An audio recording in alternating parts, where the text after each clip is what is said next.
Okay, so ngayon mga idol is dumating na naman yung ating order na isang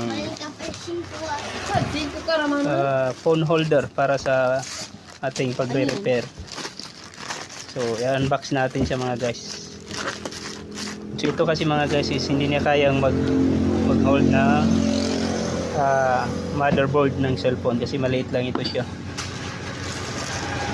So, ito yung unang nabili natin. So lahat ng mga ito guys ay ilalagay ko yung link sa description para kung gusto niyong bilhin is mabili niyo. Ayan. So ngayon mga guys, ito yung order natin. So ang model pala nito mga guys is K22 Pro. Ayan yung kanyang model, K22 Pro. So dito yung kanyang brand, Imaging. Ay, ewan ko kung paano ba yan basahin. So i-unbox na natin mga idol.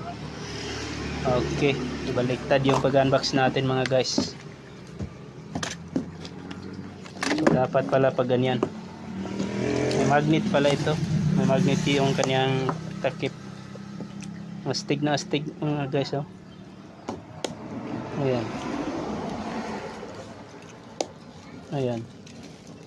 So pag in-unbox natin or binuksan natin, ganyan yung makikita natin. Kanina baliktad.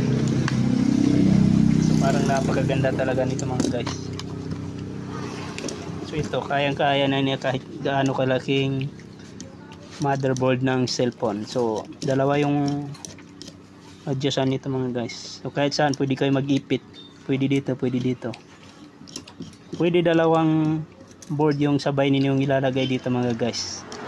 Kung halimbawa maglilipat kayo ng pisa, pwede niyong isabay na ipitin yung dalawang motherboard dito.